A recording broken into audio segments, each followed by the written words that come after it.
Hay un buen motivo para que se produzcan cerca de 4 millones de toneladas de plomo al año en todo el mundo. Hoy en día resulta igual de útil que para nuestros antepasados en la antigüedad, quienes lo consideraban como el padre de todos los metales. Hoy en día más de 600 millones de conductores de todo el mundo dependen de él cada vez que giran la llave de contacto de su vehículo. La increíble cifra del porcentaje que utilizamos, un 80%, termina en las baterías de ácido plomo. La batería que se encuentra bajo el capó consiste en celdas que contienen placas de plomo. Cada placa se compone de una rejilla de plomo que se recubre con una pasta de óxido de plomo. Las placas, cuya mitad son positivas mientras que la otra mitad son negativas, están sumergidas en una solución de ácido sulfúrico. El ácido provoca una reacción química en el plomo, lo que genera corriente eléctrica. Para reducir los costes de fabricación, la mayoría de los fabricantes de baterías de coches utilizan plomo reciclado y aleaciones de plomo que contienen endurecedores que actúan como el calcio para la rejilla. Estas sustancias contienen impurezas que provocan que el plomo se corroa más rápido en su duro y ácido entorno, lo que finalmente deriva en que la batería comience a fallar. Los productores energéticos en Warrensburg, Missouri, fabrican una batería más duradera y fiable. Su ingrediente secreto, el plomo prácticamente en estado puro. Esto es un 99,99% de plomo puro. De aquí al final de la fila representa la carga de plomo de un camión. Esto de aquí serían aproximadamente 1100 kilos. Sin embargo, no podemos cargar en exceso un camión. Las baterías de plomo puro de Enersys están diseñadas para proporcionar lo último en fiabilidad, el tipo de baterías que los hospitales y las redes de comunicaciones emplean durante los apagones. Pero la empresa también fabrica unas que se pueden colocar bajo el capó, denominada batería Odyssey. Sin embargo, el plomo puro es tan solo uno de los motivos por los cuales le hace estar un paso por delante. Las placas de plomo fabricadas aquí tienen poco más de 1 milímetro de grosor, hasta 5 veces más finas que las utilizadas en las baterías convencionales de los coches. Una placa más fina permite a Enersys encajar más placas en cada celda y eso es realmente lo que marca la diferencia. Más placas suponen mayor superficie. Y una mayor superficie en las placas implica que es capaz de generar energía más rápidamente. Y eso significa mayor fiabilidad a la hora de arrancar el vehículo. El proceso de fabricación de placas comienza con bloques de plomo de 1 tonelada denominados galápagos. Estos galápagos se transfieren a un crisol de 500 grados centígrados. El plomo fundido se destina a la formación de rejillas de plomo. Una vez que el plomo fundido llega hasta estos tambores rotatorios, ligeramente más fríos que el punto de fusión relativamente bajo, 327 grados centígrados, rápidamente se solidifica. Carrete tras carrete, cada uno sostiene 518 metros de plomo. Esperan su turno para la perforadora que formará la rejilla. El material pasa ahora por una taladradora alternativa que realiza unas 500 perforaciones por minuto. Sale por el otro extremo en forma de rejilla perforada. Si no tuviera agujeros, no habría espacio para el material activo. El material activo, la pasta de óxido de plomo que recubrirá cada rejilla, se aplicará más tarde dentro de la cadena de producción. La pasta cae desde estos empastadores que están aquí arriba. La pasta atraviesa este sistema de tubos y cae sobre las rejillas, de modo que encima de cada rejilla se aplica una capa de pasta. A continuación pasa por un rodillo donde se aplica una lámina de papel electroaislante. El objetivo de este papel electroaislante es evitar que el plomo libere sus partículas por el aire una vez que las placas comienzan a secarse y el óxido de plomo se convierte en polvo. Más tarde, las placas se cortan, se pesan y se aplanan. A continuación y después de un proceso de curado de varias horas, se colocan en celdas de baterías individuales, pero aún así, necesita más plomo para terminar con el proceso. Unos robots sumergen cada celda en un tanque de poca profundidad que contiene plomo líquido. Ahí, las partes que sobresalen de cada placa se colocan en moldes de acero. En 15 segundos, el acero se solidifica. Este plomo conecta cada placa con la siguiente, asegurando que la corriente eléctrica pueda pasar entre ellas. Finalmente, las celdas se sueldan para formar una única batería. Las máquinas inyectan el ácido sulfúrico y la batería recibe su primera carga. La alta fiabilidad que garantizamos con nuestras baterías, a pesar de que sean un poco más caras, ayuda a incrementar la fiabilidad de tu vehículo.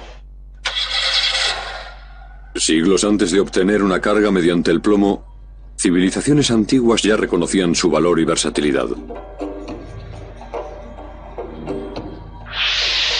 Desde material para techar en los jardines de Babilonia, a cosméticos faciales de los faraones egipcios, a las monedas chinas y a la revolucionaria imprenta de Gutenberg. El plomo nos ha ayudado a lo largo de nuestra existencia durante aproximadamente 6.000 años. Pero fueron los ingenieros romanos quienes primero lo utilizaron a mayor escala. Se beneficiaron de una de las propiedades más importantes del plomo, su maleabilidad para moldearlo y convertirlo en una intrincada red de tuberías que suministraban agua a la capital imperial. El vasto sistema de tuberías inspiró a los romanos para acuñar el nombre latino del plomo, el plumbum, de ahí que el símbolo químico sea Pb. El plomo tiene otra propiedad que los romanos explotaron para conseguir hacer que beber vino fuera aún más agradable, a pesar del hecho de que muchos, incluso en aquella época, conocían su toxicidad. Me avergüenzo cuando pienso en esto. Lo utilizaban para hacer que el vino fuera más dulce. Los romanos servían el vino en vasijas de plomo. Se formaba acetato de plomo que posee un sabor dulce. Algunos historiadores creen que el hecho de beber el vino endulzado por el plomo y el agua que discurría por las tuberías de plomo podría haber debilitado a los romanos, lo que contribuyó a la caída del imperio. El motivo por el que se sospechaba que el plomo podría haber tenido un impacto en la caída del Imperio Romano era porque había abundancia de plomo en aquella época. Pero de hecho había tanta cal en el agua que las tuberías de plomo podrían haberse recubierto por el interior de cal. Por este motivo la cantidad de plomo no hubiera sido suficiente para que sus sistemas reproductivos hubieran fallado por completo o para que ellos se hubieran vuelto completamente locos. En definitiva, no había tanto plomo en Roma para provocar la caída del imperio. Mientras que la intoxicación por plomo no fue el causante de la caída del imperio, la neurotoxina potencialmente mortal sigue siendo una amenaza hoy en día. Si ingieres o inhalas plomo, la mayoría pasa a tu organismo en cuestión de semanas. Tu cuerpo confunde parte de ese plomo por calcio, un nutriente mineral vital, y lo almacena en los huesos. Cuando los huesos liberan calcio a la sangre, en respuesta a las necesidades del organismo, el plomo se une a la sangre, lo cual puede hacer que llegue a cualquiera de los órganos. El órgano más vulnerable es el cerebro. Cuando el plomo llega al cerebro, evita que el calcio haga su trabajo ayudando a los nervios a que funcionen correctamente. Eso provoca daños en el cerebro, así como en el sistema nervioso. A pesar de que el plomo en grandes dosis puede causar daños irreparables, también posee una cualidad protectora. La sociedad anónima Light Tech, cerca de Filadelfia, Pensilvania, produce chalecos de plomo, el tipo que te ponen cuando te hacen una radiografía. La alta densidad del plomo y su bajo coste lo han convertido en el chaleco ideal durante décadas. Hay muchos tipos diferentes de chalecos. Este es quizás el más simple. Solo contiene una protección frontal. Debe de tener unos 3 kilos de polvo de plomo. Cuando nos sometemos a exposiciones más altas debido a duraciones más largas, o porque la energía del rayo es más potente, como sucede en cardiología o en un cateterismo cardíaco, nos pondremos un chaleco de doble protección delantera y posterior. Este chaleco debe de contener unos 5,5 kilos de plomo. Los chalecos de Light Tech contienen hasta un 85% de polvo de plomo. El resto consiste en una serie de plásticos que hacen que el chaleco sea flexible. El proceso de mezclado dura aproximadamente 20 minutos. Este es un proceso de laminado que convierte la mezcla en una lámina muy fina y de un grosor determinado. El material es en este caso de unos 2 micrómetros, lo cual lo convierte en lo suficientemente grueso para evitar la radiación, pero a la vez en lo suficientemente ligero para que no resulte demasiado pesado y que los médicos puedan ponérselo. Un lote de 109 kilos de la mezcladora hará aproximadamente unos 2 rollos. Estos rollos pesan unos 55 kilos. Los supervisores del departamento de calidad sopesan muestras cogidas tanto del principio como del final de cada rollo. No queremos que sea ni demasiado fino que no proteja, ni demasiado grueso que resulte demasiado pesado. En el departamento de costura de Lightech, los trabajadores apilan hasta 4 capas de grosor dependiendo del nivel de protección que necesitan y lo cortan dándole forma. El plomo es blando. Resulta mucho más fácil cortarlo de esta manera porque se desliza sin problemas. Actúa como un cuchillo ante la mantequilla. Forran el plomo con vinilo y lo cosen. Finalmente, otro chaleco de plomo está listo para tu siguiente radiografía. Pero ¿qué pasa exactamente cuando esos rayos X chocan contra el plomo? Pueden presentarse como en una máquina de pinball. Pueden rebotar en los átomos de plomo, perder energía y luego rebotar en otro átomo de plomo y reducir la energía hasta que finalmente toda esta se agota. El plomo, en cambio, no pierde propiedades. Pero antes de que el plomo llegue a la sala de radiografías o bajo el capó de nuestro coche, tenemos que extraerlo de un mundo oscuro y subterráneo a 305 metros de profundidad.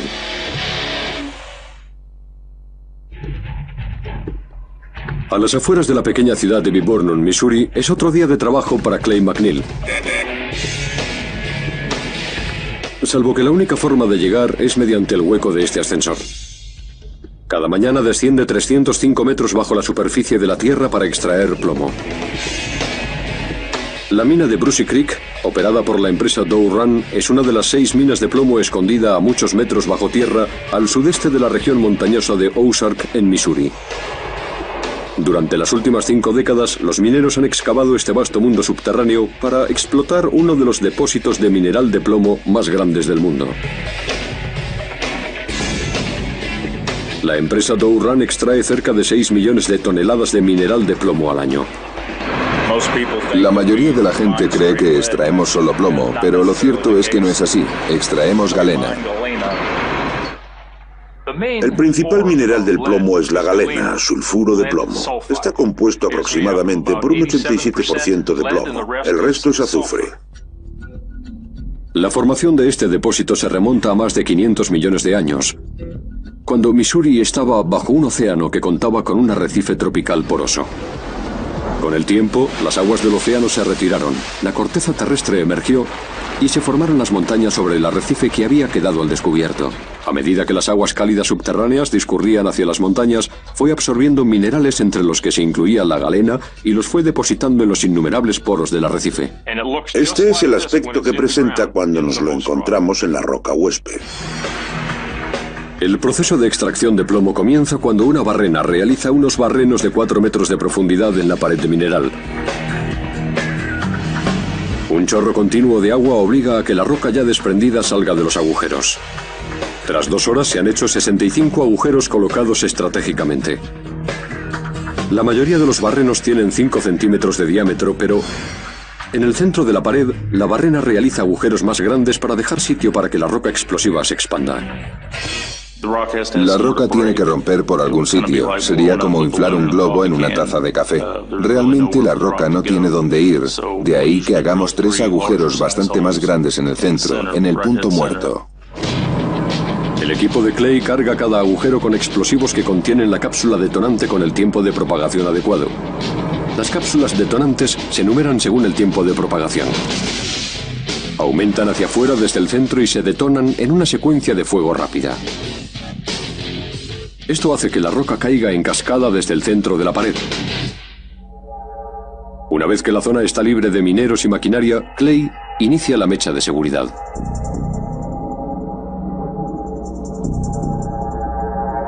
Cuenta con 2 minutos para retirarse a una zona segura.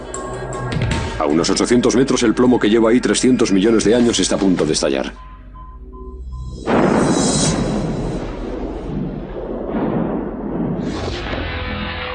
Una vez que el polvo se deposita, los mineros entran en la zona de la explosión y raspan la roca que ha quedado suelta y que no se ha desprendido del todo de la pared. Una explosión genera 500 toneladas de escombros. El 5% de esos escombros es plomo. 2 horas más tarde, un segundo equipo entra con maquinaria pesada para retirar los escombros. El plomo en este estado apenas supone un riesgo para los mineros, ya que apenas ha tenido oportunidad de reaccionar con la atmósfera. Se considera que tiene poca biodisponibilidad, lo que significa que el cuerpo no lo absorbe con facilidad, pero como precaución, a los mineros de Doe Run se les exige que se hagan análisis de sangre una vez al año para saber si han ingerido plomo. En otra parte de la mina se lleva a cabo otro proceso de retirada de escombros. Este, en cambio, con una gran diferencia. El cargador que recoge el mineral es un vehículo no tripulado, es decir, se dirige mediante control remoto por un minero. El sistema remoto es una precaución de seguridad. La roca que se ha detonado aquí es un pilar de plomo que se dejó tal cual hace décadas para ayudar a soportar el techo de la mina. A Doe Run no le queda más remedio que recurrir a estos pilares porque los recursos de toda la mina están decreciendo. Una vez que se ha detonado el pilar, el suelo se vuelve ligeramente inestable. Un hombre utiliza un control remoto para mover el cargador para excavar, recoger y depositarlo en un camión. De esta manera mantenemos a las personas fuera de peligro. Una vez que se ha extraído el mineral, la zona se desaloja. A continuación, el mineral se sube a la superficie en unos contenedores que transportan 9 toneladas. Luego, es tarea de la planta procesadora de Doe Run extraer el plomo. El trabajo que se realiza en esta planta procesadora es extraer el mineral que viene del subsuelo. Normalmente contiene un 5% de plomo. Lo procesamos para producir un concentrado que contiene aproximadamente un 80% de plomo. Tras un proceso de picado, los fragmentos de mineral se introducen en estos cilindros rotativos. Dentro dan vueltas con unas barras de acero de 8 centímetros de diámetro que pulverizan el mineral. Ahora es cuando añadimos agua. Desde este momento el mineral se convierte en una lechada. También se añaden otras sustancias químicas para el proceso de flotación. Esto es un circuito de flotación de plomo. En el tanque de flotación ocurre tanto un proceso químico como físico. Las sustancias químicas se adhieren a los minerales de plomo y las burbujas de aire que contiene el tanque hacen que las partículas aglutinadas floten a la superficie. De modo que lo que vemos aquí es el mineral de plomo flotando por uno de los extremos de la máquina de flotación. Así es, estáis viendo cómo flota este metal pesado. Llegados a este punto, el concentrado de plomo se diluye con aproximadamente un 80% de agua. Unos filtros grandes al vacío succionan la mayor parte del agua, lo que da como resultado un concentrado de un 93% sólido. De media, el 60% del concentrado producido en la minería Doe Run se transporta en camión a la ciudad de Herculaneum, la ubicación de la fundición de Doe Run. El otro 40% se vende por todo el mundo. El principal objetivo de esta instalación es convertir el concentrado de plomo en metal. Los cargadores comienzan el proceso al transferir el concentrado de plomo a unos vagones. De 100 en 100 toneladas de carga entran en la fundición, donde el primer desafío es extraer cualquier resto de azufre que pudiera haber. Un horno conocido como máquina central quema el azufre al calentar el concentrado a 815 grados centígrados. Esto convierte el concentrado en óxido de plomo. De esta forma se absorbe más fácilmente, por lo que los trabajadores aquí llevan ropa protectora. El óxido de plomo se transfiere a otro horno donde una mezcla de carbón y oxígeno generan un calor más intenso de 1370 grados centígrados. Esto crea las condiciones apropiadas para convertir el óxido de plomo en metal. Tras diversos refinamientos, el plomo es ahora puro al 99,99% y se moldea para formar lingotes que van desde los 27 kilos, los 45 o incluso de 1 tonelada. Cada año la increíble cifra de aproximadamente 150.000 toneladas de plomo salen de la refinería de Doe Run. Pero no todo el plomo de la Tierra ha existido durante varios cientos de miles de años como el mineral extraído aquí. La mayoría nació hace 4.000 millones de años como un elemento inestable y diferente. El plomo es el producto final de la descomposición radioactiva. El uranio se descompone en plomo. Otros elementos radioactivos se descomponen en plomo y de ahí procede la mayor parte. Es esa descomposición la que permite a científicos como el Dr. Roland Mandel utilizar plomo como la clave para desvelar los secretos del pasado de la Tierra. Determinando las cantidades proporcionales de uranio y plomo de una muestra de roca, el Dr. Mandel puede calcular la edad de la muestra. Un reloj de arena constituye una buena analogía de lo que está pasando con un sistema uranio-plomo o cualquier sistema isotópico. En este caso, si consideramos la parte superior del reloj de arena como uranio y la parte inferior como el producto descompuesto, el plomo, podemos determinar con precisión la edad. De modo que, por ejemplo, si tuviéramos mucho uranio y muy poco plomo acumulado, indicaría que sería reciente. Si tuviéramos poco uranio y mucho plomo acumulado, indicaría que sería muy antiguo. La datación por uranio-plomo puede ayudarnos a entender procesos del pasado, como el desarrollo del clima o la evolución, el cambio evolutivo o las extinciones masivas. Este polvo es una muestra de roca volcánica australiana. Determinar su edad les dirá a los científicos de forma precisa cuándo tuvo lugar una extinción masiva durante el periodo Permiano de la Tierra. El primer paso a la hora de datar es aislar los rastros microscópicos del plomo y del inestable uranio. Los imanes separan los gránulos que no contienen plomo. Lo que nos interesa aquí es la fracción no magnética que contiene pequeñas cantidades del mineral zircón. A continuación, los minerales plumbíferos se introducen en una solución que los separa de los minerales más ligeros. Los minerales plumbíferos se acumulan en el fondo. El más prístino de estos minerales aislados visto aquí en un microscopio se someterá a un tratamiento crucial. El siguiente paso es añadir una cantidad determinada de una solución que contiene isótopos artificiales de uranio y plomo. Mediante este proceso, más tarde podremos calcular la proporción de uranio y plomo en nuestra muestra. Más tarde en el proceso, los rastros microscópicos de plomo y uranio se cargan en una torrecilla que más tarde se introducirá en un dispositivo denominado espectrómetro de masas. La máquina determina con precisión cuánto uranio y plomo contiene la muestra. Esto permite al Dr. Mandil determinar la edad de la muestra. Para esta roca volcánica australiana, calculamos una edad de plomo-uranio de apenas 259 millones de años, con incertidumbre de más o menos 400.000 años. Con solo unas partículas de plomo podemos entender el pasado de la Tierra, pero hace falta algo más para poner en peligro nuestro futuro.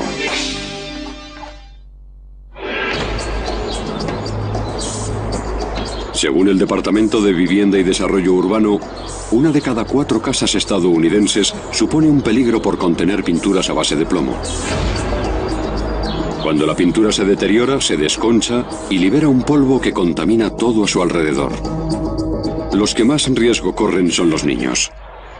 Un niño menor de 6 años expuesto al plomo absorbe el doble de la tasa que un adulto. El plomo afecta a su sistema nervioso y puede actuar en detrimento de sus capacidades de aprendizaje en un futuro.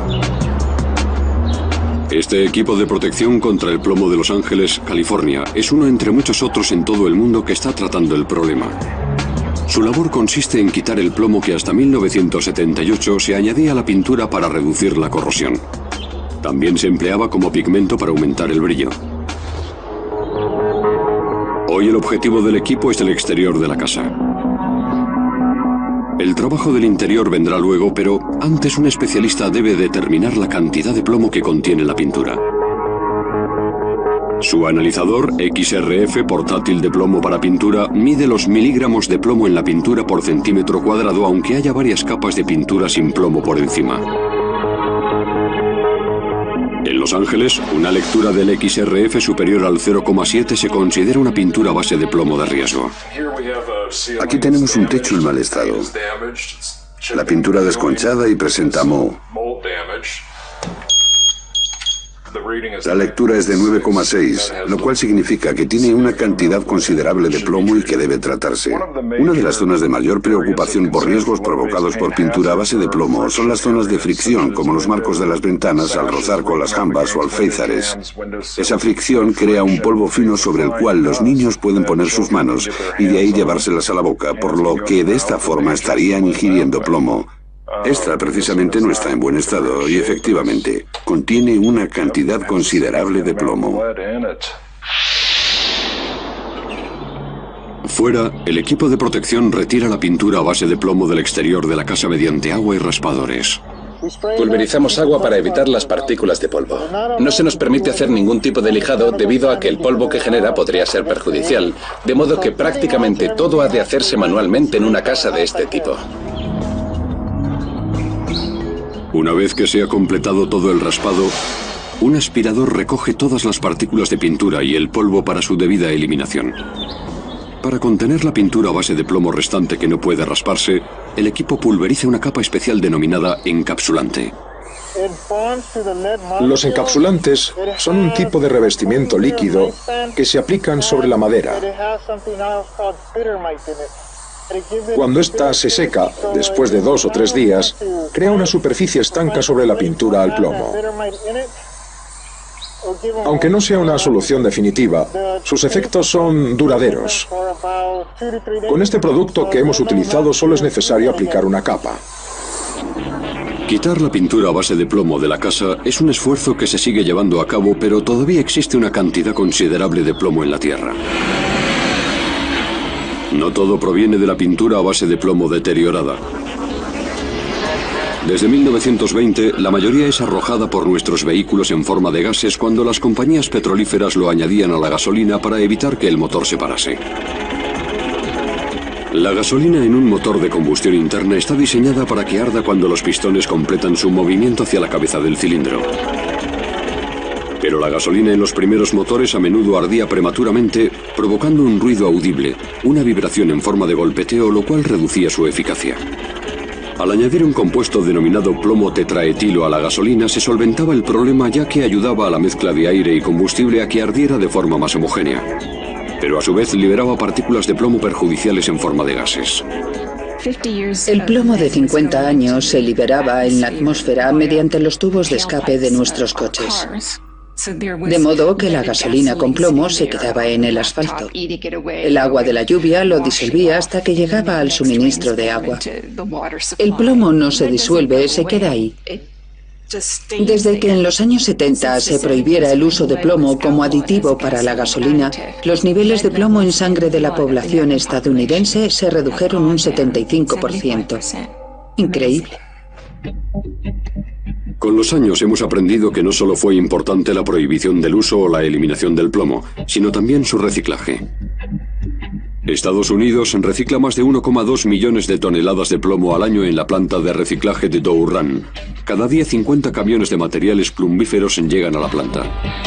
Desde munición usada, tuberías, pesos de las ruedas o tubos de rayos catódicos. Esto es un TRC o tubo de rayos catódicos, que puede venir de un ordenador o de la pantalla de un televisor. Esta es una pantalla de 17 pulgadas y contiene unos 11 kilos de sílice y entre 998 gramos o 1100 gramos de plomo. En un año la planta de reciclaje utilizará unos 4 millones de kilos de TRC para recuperar 227.000 kilos de plomo. Pero los TRC y el resto de material plumbífero anteriormente mencionado supone tan solo el 15% de lo que aquí se recicla. Probablemente puedas hacerte una idea de lo que supone el 85% restante. La gran mayoría son baterías, y más concretamente baterías de ácido de plomo. Aproximadamente 14 millones al año. Los 8 kilos de plomo que contienen las baterías convencionales han de separarse del ácido sulfúrico. Dentro de este búnker, un excavador advierte las baterías en una trituradora. Sus dientes de acero inoxidable trituran 30.000 baterías al día. Los litros y litros de ácido se recogen del suelo para posteriormente procesarlo. Llegados a este punto, se utiliza un proceso químico para eliminar la mayoría del azufre que contiene el plomo. Las sustancias químicas que se añadirán más tarde en el proceso eliminarán cualquier resto que persista. A continuación, esas sustancias químicas se queman en un horno. El plomo fundido cuando sale del horno aún contiene algunas impurezas, por lo que los trabajadores de la refinería siguen un proceso detallado para eliminar lo que comúnmente se conoce como escoria. Utilizamos sustancias químicas como nitrato o hidróxido de sodio para eliminar materiales que puedan oxidar el plomo. Esos materiales flotarán a la superficie y luego, con la ayuda de una grúa pórtico, los operarios eliminan manualmente la escoria de la superficie del plomo. Una vez retirada, tenemos una aleación de plomo pura que está lista para pasar al siguiente proceso. Desde la refinería, un rastro de propano mantiene el plomo en estado líquido y lo conduce a la zona de fundición. En segundos, los lingotes se solidifican. Este es un ejemplo de nuestra máquina de fundición de lingotes de 27 kilos. Este plomo se apilará en paquetes de 900 kilos y luego se enviarán a los clientes para diversos usos. ¿Quién sabe? Con 1,2 millones de toneladas de plomo reciclados cada año, el plomo de la vieja pantalla de tu ordenador puede acabar haciendo que arranque tu coche. Pero no todo el plomo se destina a uso industrial. También tiene un fin artístico. Una de las aplicaciones que más perdura del plomo es también la más mortífera, la bala. La mayoría de las balas fabricadas hoy en día poseen una cubierta dura de cobre o latón y un núcleo blando de plomo. En las balas de punta hueca, la blandura del plomo maximiza el poder de frenado de la bala. Cuando impactan, la chaqueta metálica se curva hacia atrás, poniendo al descubierto el núcleo de plomo, provocando que se expanda contra el objetivo. Las primeras generaciones de balas, que abarcan desde el siglo XIII al XIX, eran simples bolas de plomo. El bajo punto de fusión del plomo y su maleabilidad permitía incluso a los colonizadores más aislados fundirlo fácilmente. El plomo ya está derretido. Es de un color plata brillante. Normalmente es de color gris apagado, pero cuando se funde se pone de color plata. Y ya estamos listos para moldear la bala. Echamos una cucharada de plomo fundido en el molde. Esperamos un poco a que se enfríe y lo abrimos. El único paso que nos queda es retirar la bola del molde y cortar el plomo sobrante denominado bebedero. Tras cortar el bebedero, obtienes una bala redonda de calibre 50 que se puede disparar con cualquier rifle. Aunque resultaban fáciles de fabricar, los proyectiles de plomo redondo contaban con un defecto fundamental. Su precisión era muy limitada porque en el interior del calibre liso del mosquete que lo disparaba, la bola rebotaba de un lado a otro en el cañón. Los innovadores del siglo XIX mejoraron los proyectiles de plomo reformándolos en balas con forma de cono rayadas que se deslizaban por el interior ajustándose al calibre y dando vueltas. Esto hizo que fueran más rápidas, más rectas y más lejos, allanando el camino de las balas actuales. Peligros relacionados con el medio ambiente han derivado en una innovación reciente: balas verdes libres de plomo con núcleos de wolframio, estaño o nylon. Sorprendentemente, el mismo metal utilitario que empleamos para fabricar balas también aporta al cristal una transparencia excepcional. El cristal de plomo ha abierto una dimensión centelleante para el plomo desde 1676. Para que pueda denominarse cristal de plomo, legalmente ha de contener un mínimo de 24% de plomo. Lo máximo en la mayoría de los procesos de fabricación es de un 33%. Con tal cantidad de plomo en el cristal, ¿cómo es posible que el cristal se vuelva tan centelleantemente transparente? El cristal de plomo es una combinación de óxido de plomo y los ingredientes habituales que conforman el cristal.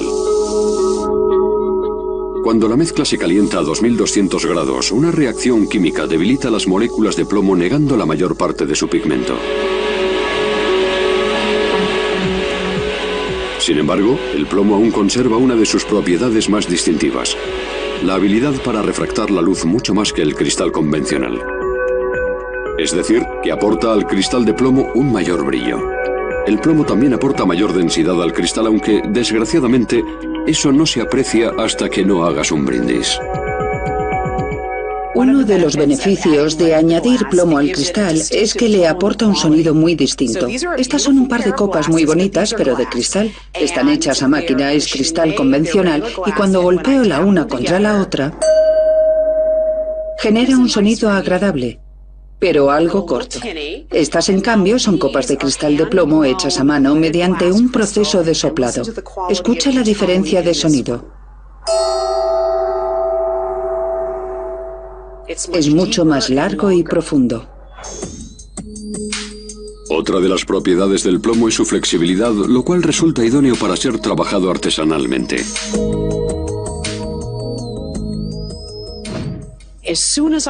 Tan pronto como empiece a grabarlo, podré sentir lo flexible que es el plomo.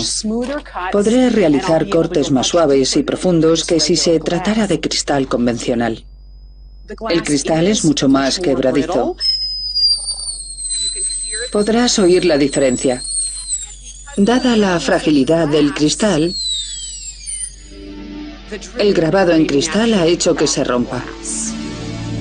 Si se hubiera hecho con cristal de plomo, esto nunca hubiera ocurrido. Pero el cristal de plomo posee un inconveniente. Con el paso del tiempo, el plomo puede filtrarse en cualquier líquido con el que tenga contacto, especialmente los líquidos ácidos como el vino. Las cantidades que se filtran en tu vaso de vino cuando lo vertemos y lo consumimos durante una comida son realmente insignificantes. Sin embargo, lo que nunca debemos hacer es almacenar líquidos que vayamos a consumir en otro momento. Aparte de eso, está el elevado precio de una pieza de cristal de plomo artesanalmente fabricada. No estoy segura de si eso es una ventaja o no. Para mí, desde luego, sí lo es.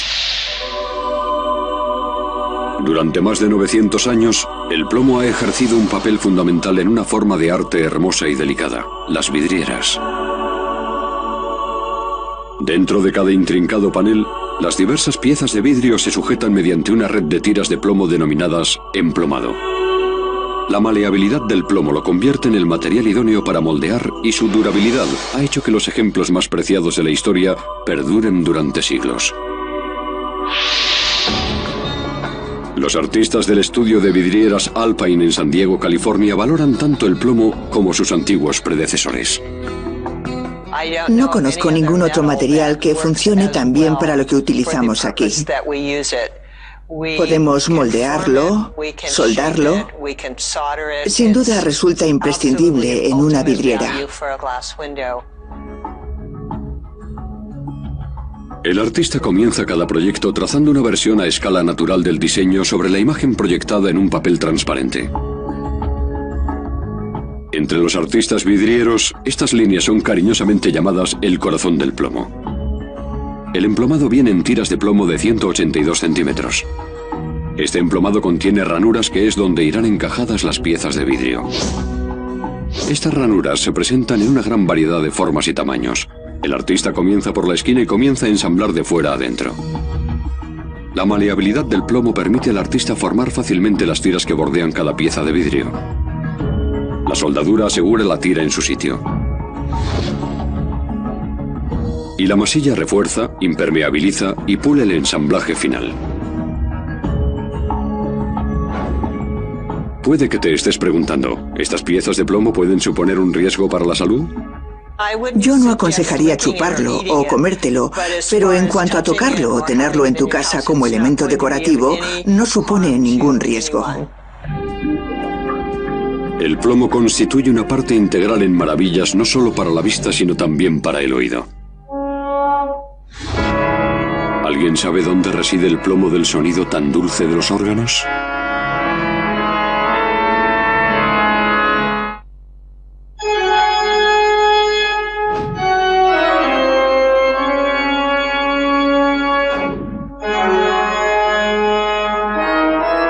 Durante siglos, el plomo ha ayudado de forma modesta a llenar el mundo de riqueza a través de su resonante música.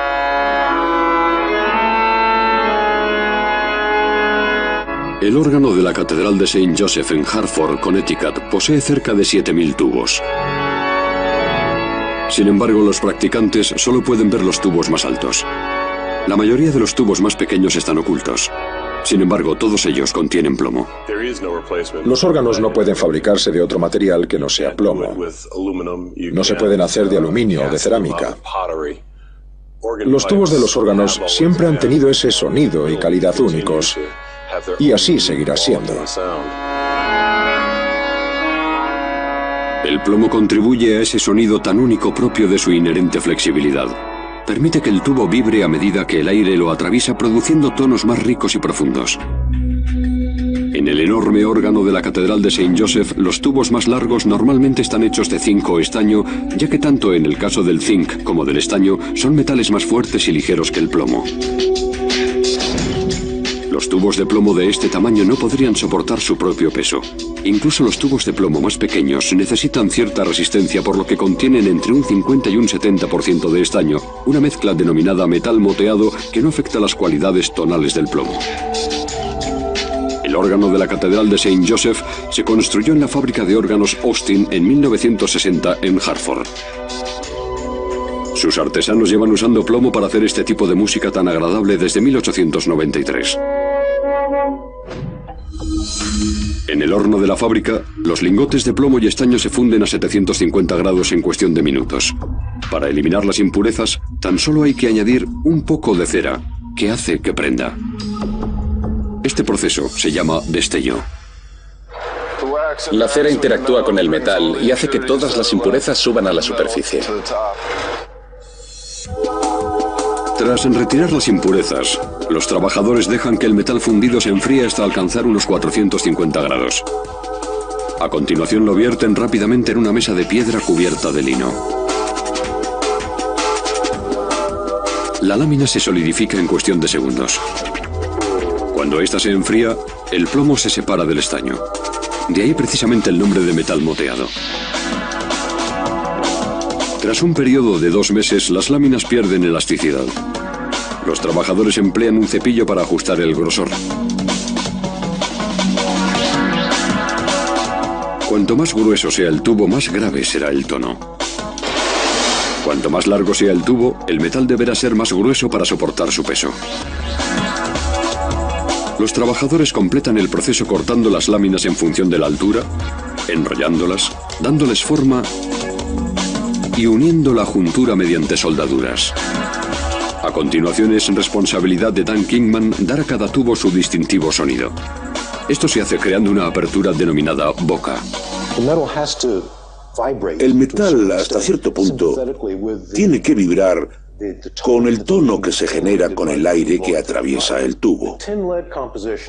La aleación de estaño-plomo tiene la ventaja de que es lo suficientemente blanda como para poder manipularla, cortarla y retirar el metal sobrante, pero al mismo tiempo lo suficientemente fuerte para producir un buen sonido. El más ligero ajuste en la boca del tubo afecta el sonido porque aquí es donde el aire comprimido sale, por donde el órgano respira. Aumentando el agujero de la base del tubo, Dan ajusta la profundidad del sonido y también el volumen. Ahora suena bien, aunque un poco agudo. Hagamos que suene más alto.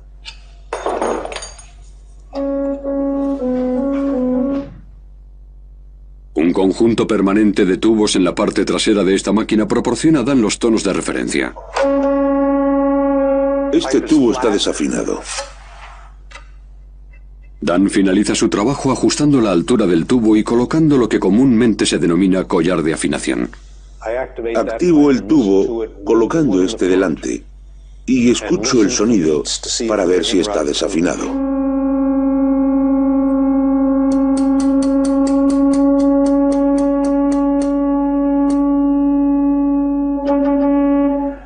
Ahora ya está afinado.